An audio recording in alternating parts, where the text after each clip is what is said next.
Beyond the 10th by Tuesday Love Sang Rampa. Read for you by BlueFriend in beautiful BC. Chapter 7.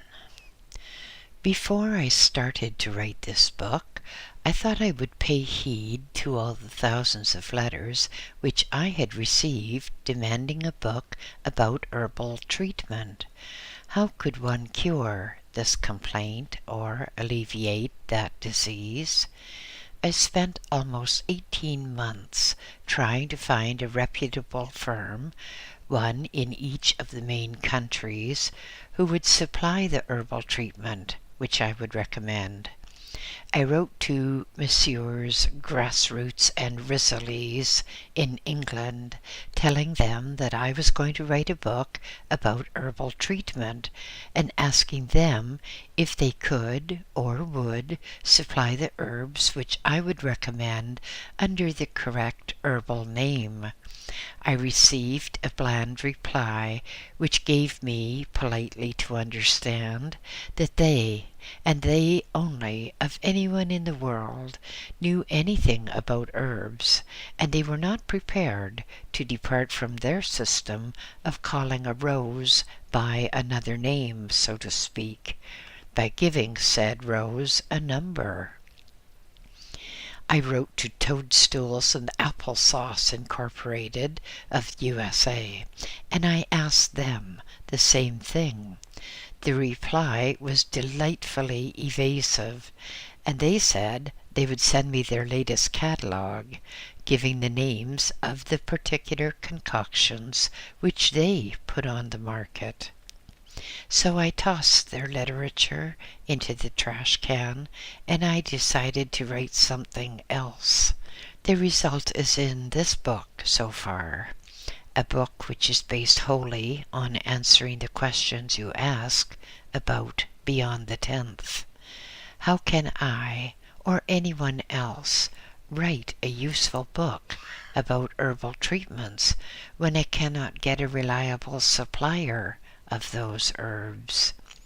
If I tell you that herb XYZ will cure you of whatever it is you're suffering from, then I'm morally bound to tell you where to obtain herb XYZ.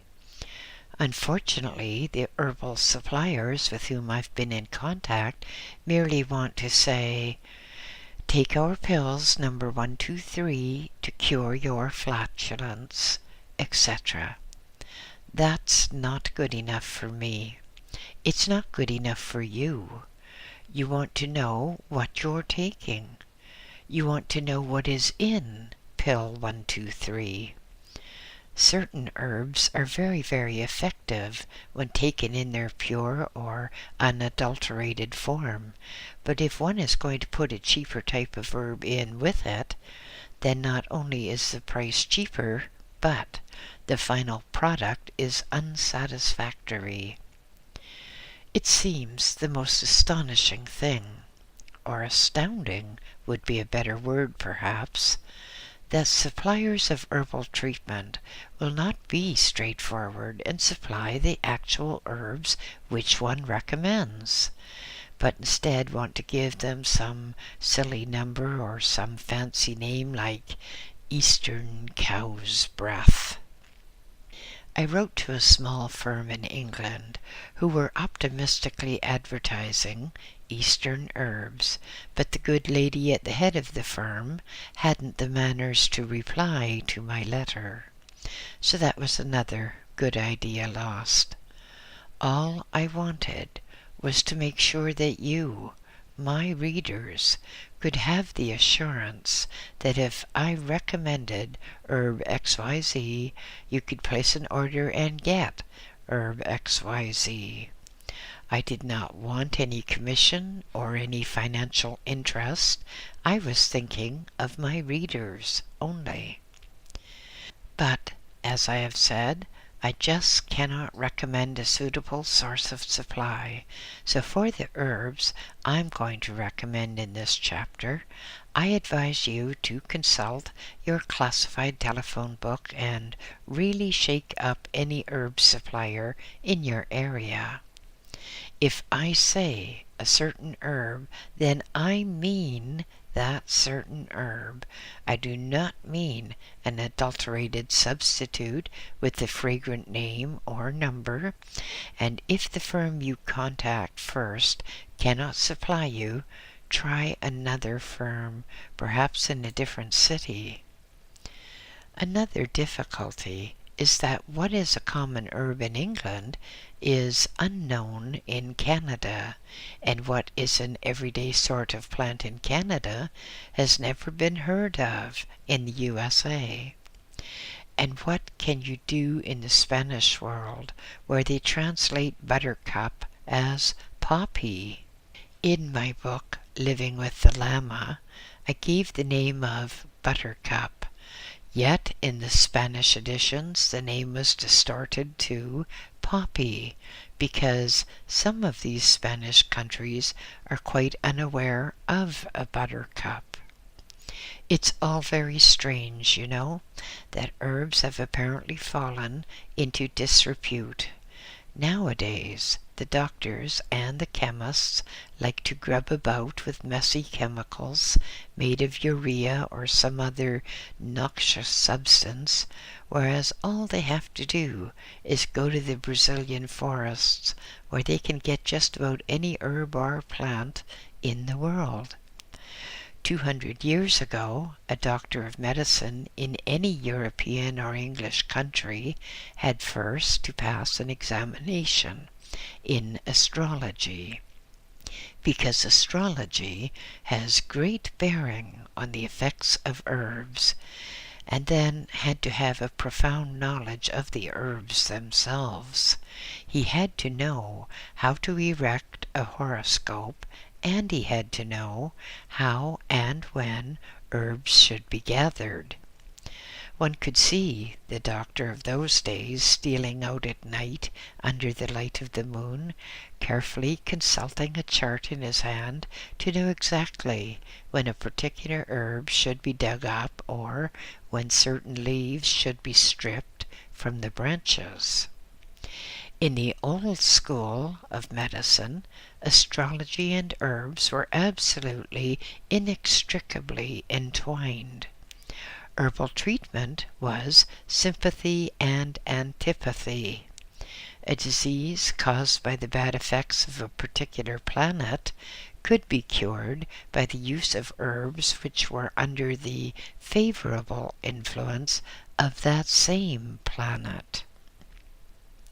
They called that the sympathetic cure, and if you had ever tasted some of the herb teas they used, you would agree that a great deal of sympathy was needed for the patient. Again, a disease caused by a bad planet aspect could be cured by an herb which was antipathetic to the planet causing the illness. It used to be the thing to look at the patient, to consider what his astrological influences would be, and frequently a horoscope was cast showing the malefic aspects upsetting the patient. Then the herb doctor would turn to his charts and books, and from his usually completely lavish stock, he would produce herbs which would cure the illness within a matter of hours. If one wants to do herbal treatment really effectively, it has to be in conjunction with astrology, because every person, whether they believe it or not, has a makeup which is affected by astrological influences. If you want to be modern, you will forget about astrological influences and call them cosmic rays or something like that, but they're the same things, astrological influences. People who are born in the summer have a different chemical composition to people who are born in the winter. And what would have a strong effect upon the person born in the winter might have a mild effect only on the person born in the summer, and vice versa.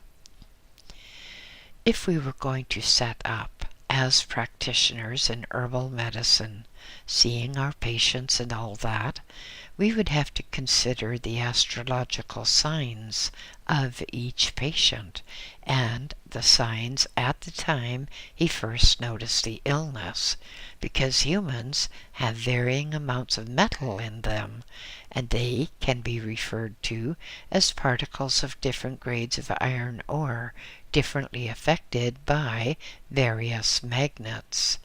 The planets, of course, being the magnets. Just to give you an idea about herbal treatment as confined to astrology, let me remind you that if an herb is under the domination of the sun, it can cure illnesses of the Martian type of person. Mars people have their own peculiar illness, or rather, illnesses peculiar to Mars, just as Jupiter people have illnesses peculiar to Jupiter. If an herb under the domination of Venus is used for Jupiter people, it will cure the illnesses peculiar to the Jupiter people. And herbs which are exalted by Jupiter will cure those illnesses which may be termed moon-type illnesses.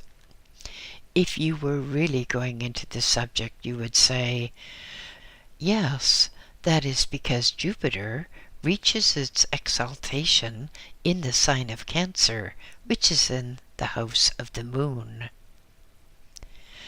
You may be amused or interested to know that among the herbs ruled by the moon are cabbage, cucumbers, cress, lettuce, pumpkin, watercress, and many others. But we're not going to study astrology. Instead, let us consider some common or garden illnesses about which a surprising number of people write to me. I'm going to make very clear to you that if your condition is serious, then you should consult your family doctor. You know, the good old GP. And if your illness does not rapidly respond to an herbal treatment, then see your family doctor. On the other hand, if your family doctor has had an attempt at curing you and has not made the expected improvement, then try herbs. Herbs were in existence long before the family doctors of the world. It has just occurred to me that many of you throughout the world will not be able to get in touch with a local supplier of herbs, so I'm going to give you two names and addresses, one in England and one in New York. If you write to these people, they will only be able to supply their own mixtures or concoctions, but both firms are extremely reliable, and here they are.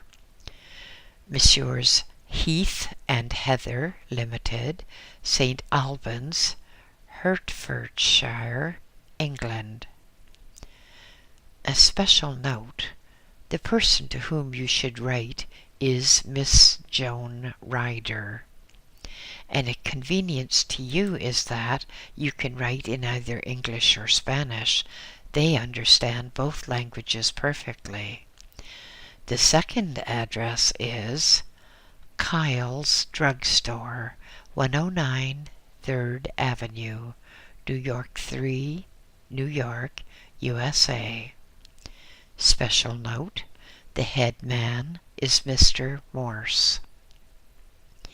In both cases, you should also remember to enclose ample return postage, because all these people are in business to make money, and as I very well know the cost of stationery and printing, the cost of having things type, and then the final straw of the mail charge is just too much. You can send ample postage by international reply coupon. Your post office will tell you about that. It is useless to write from America to England and closing American postage, because American stamps are of no use whatsoever in England, just the same as English stamps cannot be used in the USA. So if you expect a reply, and you must do or you wouldn't be writing in the first case, remember the elementary courtesy of 1. Providing ample return postage in the form of international reply coupons. 2. Put your full name and address on your letter, not merely on the back of the envelope. European customs are different, and in England it is the common practice to put the address of the sender at the top right-hand side of the letter itself, because English people toss out the envelope. And 3. Do not get impatient if you do not get a reply by return, because these firms are very busy firms, and anyway, the ordinary transmission from country to country takes a certain amount of time. When I am referring to an herb or treatment, then I will confine myself to that which can be obtained from these two firms, and of course we will forget all about the astrological part. One of the most common queries I get is, "My husband is alcoholic. He's the kindest man alive when he's sober, but that is becoming more and more infrequent. I shall have to divorce him. What do you advise?" It's a very sad, sad thing indeed that this business of drink has been allowed to continue. Drink definitely harms one's overself, and if people did not drink, they would not become alcoholic. The alcoholic state is not so much a vice as an illness or dysfunction. What happens is that the blood of the alcoholic type of person is defective, and it becomes very, very greatly harmed by the action of alcohol. Blood cells become changed, and a chemical change takes effect. A person who is alcoholic is a very, very sick person indeed, and no matter what anyone says, it is my experience that there is no cure for the alcoholic, no cure that is feasible. If a person is alcoholic, he or she would have to be confined to a desert island in the hope that the blood might possibly become more normal in time. If it was generally recognized that the alcoholic was a sick person with a blood disease, then doctors as a whole might give some research attention. With adequate research, there is every reason to suppose that a cure could be found for this truly distressing condition. The alcoholic drinks in order to live.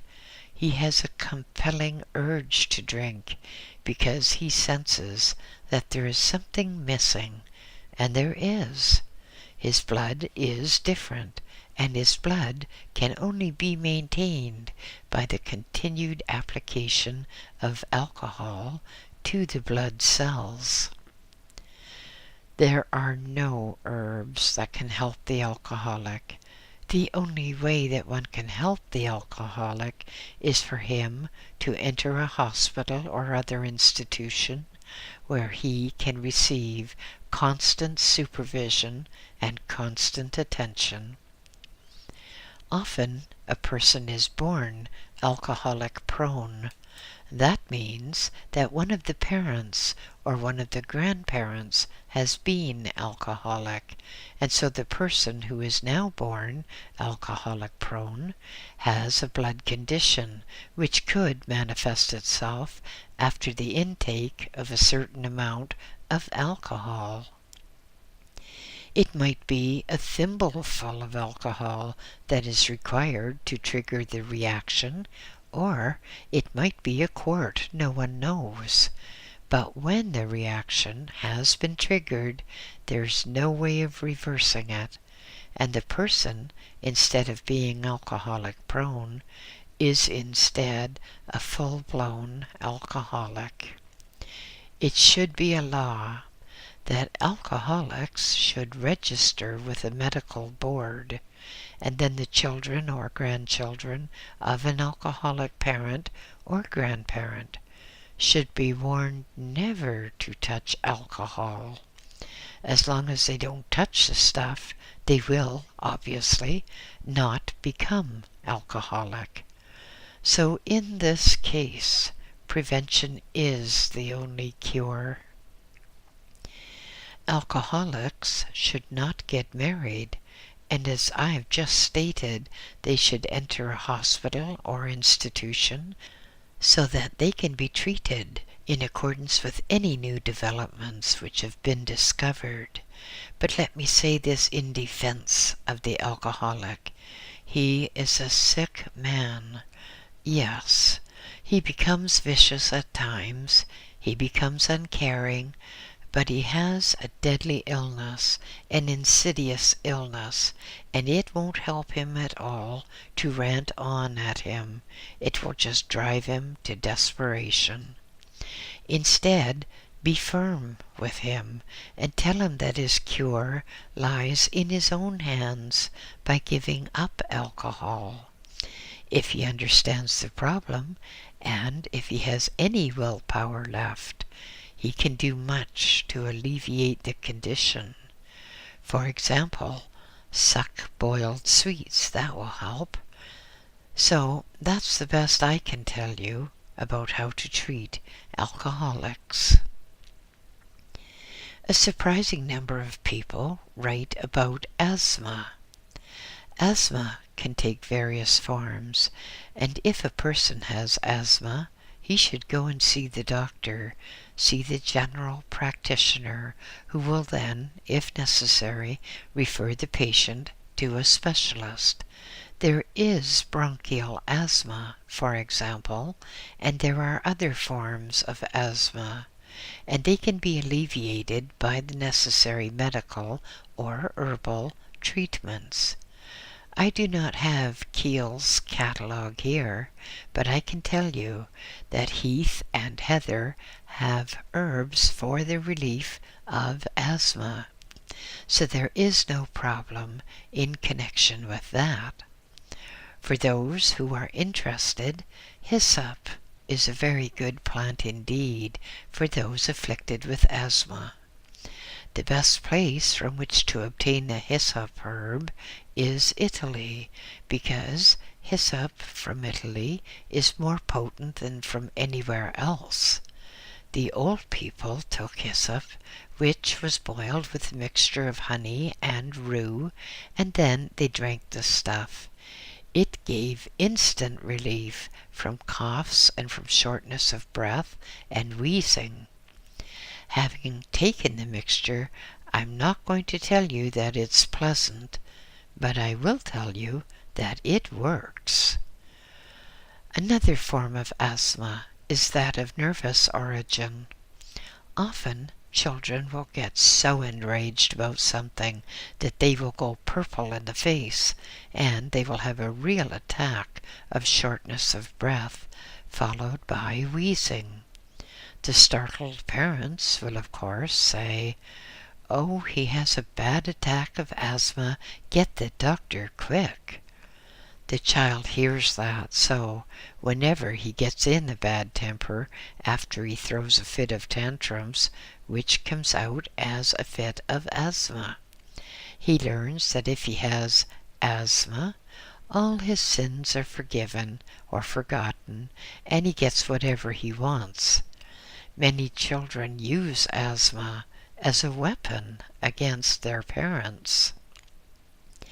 Often, the first attack of asthma occurs in early childhood, long before the parents realize that the child can understand what they're talking about, although he has not yet learned to talk himself.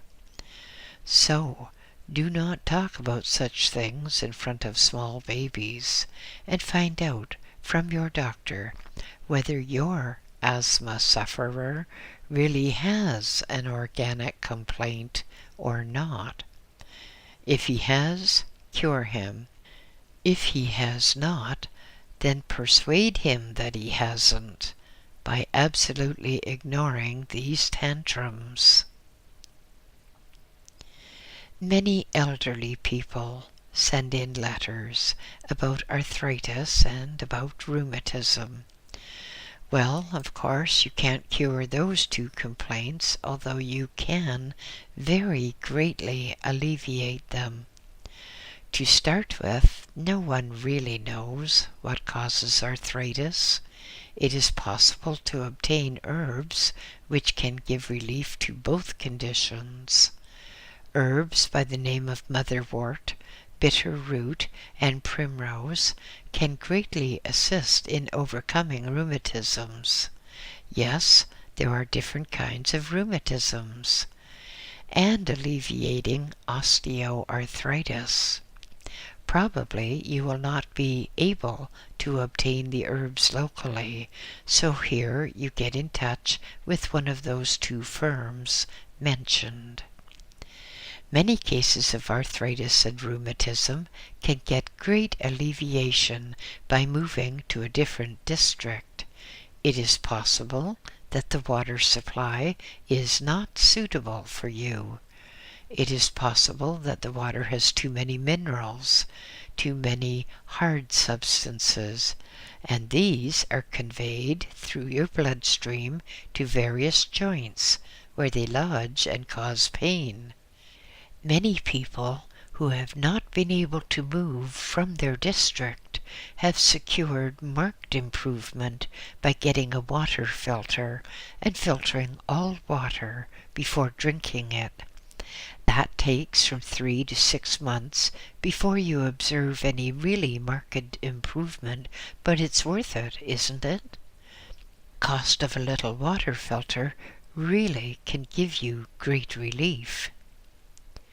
The things people ask, all about their kidneys, all about the sex life, etc., etc. But first of all, let's deal with kidneys. Nowadays, with the horrible artificial food and chemical preparations which are being placed upon the market in greater and greater profusion, people find that their kidneys are giving trouble. So if you have a kidney trouble, the herb motherwort is of very real value. It will help by clearing out your kidneys and by making you generally much, much better. If you have kidney stones, and you are in no doubt if you have kidney stones, you will find that parsley peart is a truly wonderful herb. The ancient name for parsley peart was parsley breakstone. This herb, which can be obtained in different forms from the sources mentioned, has the truly invaluable property of causing kidney stones to crumble and turn into a form of gravel, which can be passed without surgical intervention. You would help your kidneys enormously and help overcome arthritic and rheumatic conditions if you would drink a lot of barley water. Here is the best way to make barley water. Simmer pearl barley with plenty of water until it is quite soft. Then strain off the water, which will be cloudy. If you want to make it more pleasant, you can mix it with lemonade or orangeade made with fresh lemons or oranges, the juice and a few slivers of rind too, to which you add sugar and boiling water. When you have the barley water, then flavor it with the lemon or orangeade, and you will find it is very refreshing and pleasant to drink. You cannot drink too much of it. It is most beneficial. Sometimes the barley water appears bluish pink tinged, which causes some people to think there is a defect. That is not so. If this occurs, it is quite normal. Drink as much as you conveniently can of this barley water, and in a surprisingly short time you will find that your kidneys are much better and that you really feel better. At the same time as you are having barley water treatment, avoid whites of the egg. The yolks can be taken, but avoid the white of the egg. You are better off without that in any case. Many people nowadays have nerve troubles. The press of civilization, the constant bustling to and fro, and all the discordant noises to which we are subjected fray the nerves, cause headaches, cause a feeling of tension and frustration. Well, there's no need to let it go on, you know, because an exceptionally fine herb is that known as valerian.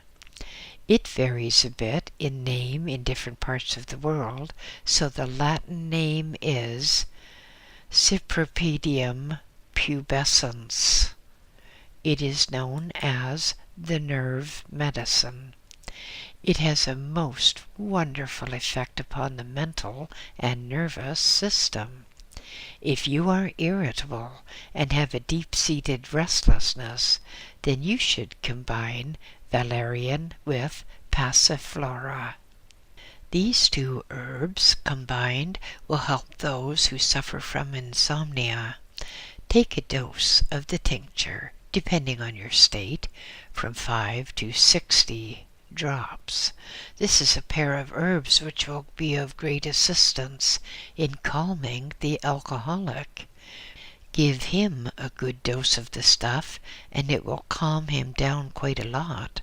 And if you have menstrual pain, well, take a dose as well, and it will ease your pain.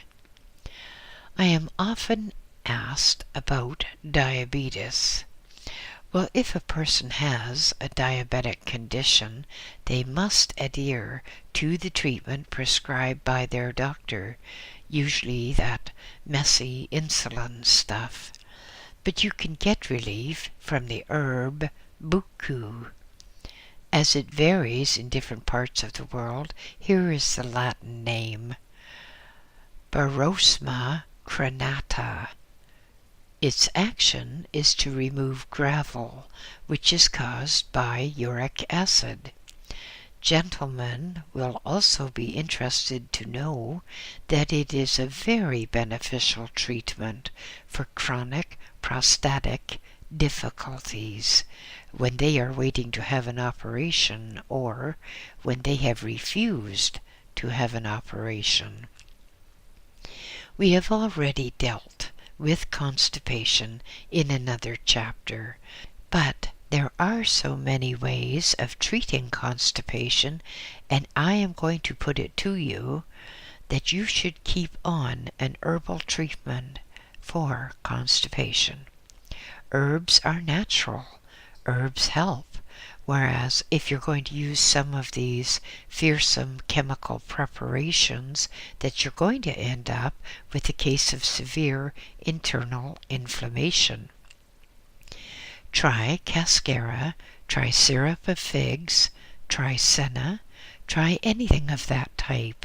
And if you want something which works without pain, but which also deserves the title of faith pill, then you should try the pills which Heath and Heather label number 112.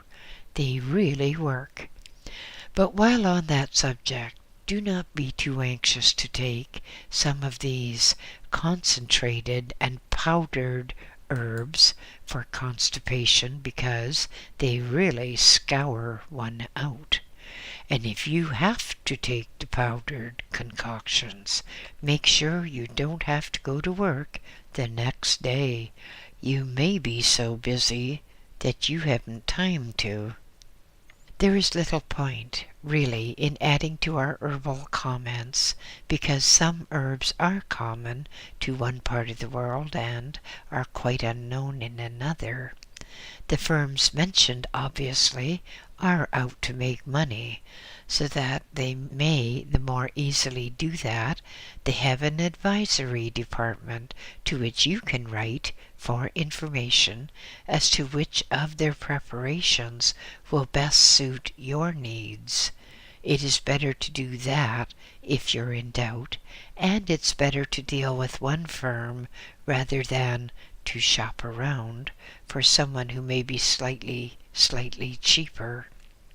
The two firms mentioned, and in whom I have no interest, financial or otherwise, are reliable firms who can really be trusted. I'm not advertising them for payment. I'm giving you the names because I cannot give you the names of any reputable suppliers of the raw herbs. So, I hope these comments will be of some benefit to you. People seem to have a surpassing interest in prophecy. They want to know what is going to happen to where and when. I said that part of America would submerge. Yes, of course it will, but people want to know how and when. They seem to think I can tell them to 10 seconds or so, but I cannot, because so much depends upon Americans. Deep under the Pacific Ocean, off the American coast, there's a very serious flaw, a flaw in the Earth's crust. Consider two boards, one is just barely overlapping the other along one edge. They are safe enough, provided no one gives them a shake. But when one does give a board a shake, displacement occurs, and down they both drop with a real clump. Off the coast of America, this fault in the seabed is such that one edge is just barely latching on to another, and an earthquake could dislodge the upper edge and cause it to slide down, giving a quite unpleasant tilt to the nearby coastline, stretching along the Pacific coast and affecting from Florida to New York. An earthquake could do it. Away out in the Nevada desert, American scientists who should know better are detonating atom bombs in the earth. They are causing earth tremors. Now, I cannot forecast when some particularly moronic scientist will detonate a bigger than intended bomb and shake the fault loose. If he does, he might find his feet getting wet. But this will occur eventually. It may not occur for 5 years or 50 years. The probabilities are that it will be some time within the two limits, that is, between 5 and 50. But these are things which cannot accurately be forecast because the difference between 5 and 50 in Earth time is so infinitesimal in greater time that one would have to have a whole string of zeros following a decimal point. The probabilities are, though, that if Americans keep on meddling with atom bombs, about which they know nothing, they will do immense damage to the whole structure of the world. If Americans want to be safe, they should move to higher ground, particularly around the Rockies. It must also be understood that the American authorities are well aware of the dangers in this fault, But America is a politically influenced country, and the California area is a very wealthy area indeed. There are some fantastically rich exploiters of land development, and if the government should quite reasonably declare that certain areas are not fit for habitation because of the risk of earthquakes and eventual subsidence, then the real estate speculators would raise such a howl of wrath that the American government would topple, because America is ruled by the almighty dollar, and a few thousand cases of human misery really do not matter to the real estate speculators or to the politicians. Many, many geophysicists have warned the government about the dangers in California, but they have been shut up with great effectiveness. I invite them to try to shut me up.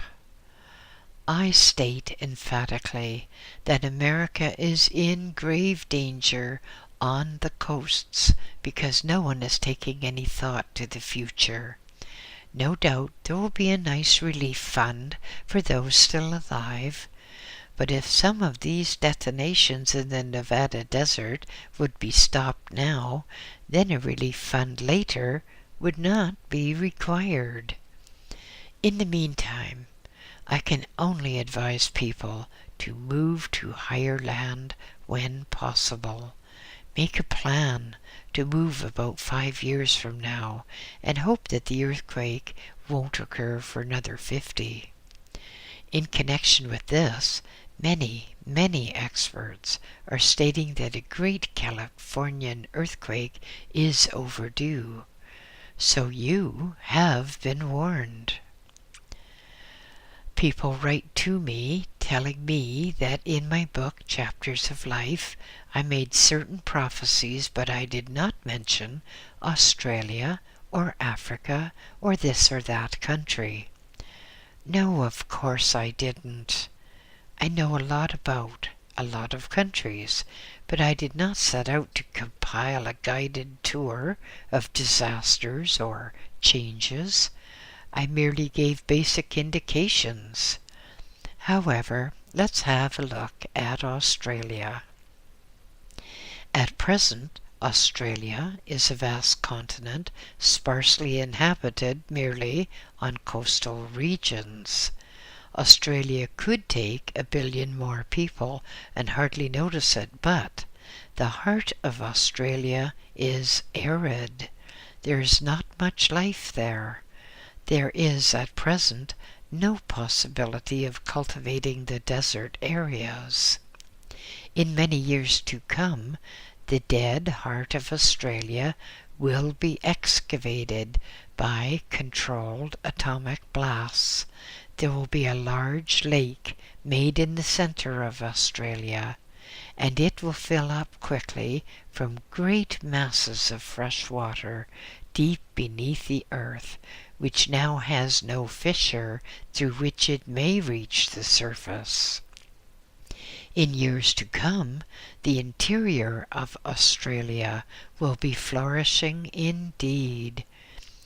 When that very large lake is completed, its banks will be fringed with trees and bushes imported from Brazil, and the whole climate will change as soon as the trees get rooted, for trees contribute materially to the improvement of a climate. The country will become pastoral in its interior. There will then be adequate water, and the more the trees grow, the more water there will be in the form of rains. In the far distant future, Australia, Canada, and Brazil will be the leading countries, but Australia, like Canada, has to mature first, because both are immature and even childish, and they will have much suffering, because it appears that only suffering can teach. People do not learn by kindness, but only through pain and misery. Countries which have things too easy and have too high a standard of living just cannot or will not learn, and those countries have to be brought down so that by suffering and starvation and by strikes and strife they learn the bitter lessons of life and eventually will do something to improve matters. In the years to come, Argentina will flourish. In the years to come, Argentina will get back the Maldives, which will later be used as a scientific research base for working in connection with UFOs and the Antarctic. At present, Argentina is having a very bad time indeed, but Argentinians should take heart from the fact that these are as the birth pangs of a far greater country. In years to come, Argentina will be a very, very important country indeed, with a most stable government and a most stable economy. The Akashic record of probabilities indicated that Uruguay, the next-door neighbor of Argentina, would have occupied that coveted position. Uruguay was going to be the Garden of South America. It too was going to have a lake in its interior, which would vivify the arid land and make it fertile and capable of bearing lush crops. Unfortunately, Uruguay is a country which has, up to now, had no suffering, and so the people of Uruguay were not able to measure up to the standard of integrity which would have been demanded. Now they are having strike after strike, and the whole country seems to be on strike, and the course of evolution does not delay just while one country settles its internal disputes. Thus the law of probabilities moves on, and Argentina takes the much greater place of small Uruguay. Argentina, then, and Brazil will be the great forces in South and Central America, with perhaps a preponderance of success going to Argentina because the temperature in that country is more suitable to promote human activities. The temperatures in Brazil are too equatorial to enable anyone to display any great energy. People write to me about Africa. What do I think of Africa? Africa is a continent of turmoil, a continent enraged internally by the onslaughts of clandestine attacks by Russian and Chinese communism, attacks which can ruin the continent's integrity. For years there will be splits and dissensions in Africa, and the Rhodesia of today, with its hatred of everything and everybody, will be swept away. In later years, the whole of Africa will revert to its original status of the Black Continent. It will be ruled by colored people. It will be inhabited by colored people, and any white person there will be there on sufferance only. There will not be populated cities of white people as at present. They will all be colored. But even later in history, the whites and the blacks will get together again, but on a more amicable basis, and eventually, as I have said in other books, there will be but one color upon the earth, which will be known as the race of tan. End of chapter 7.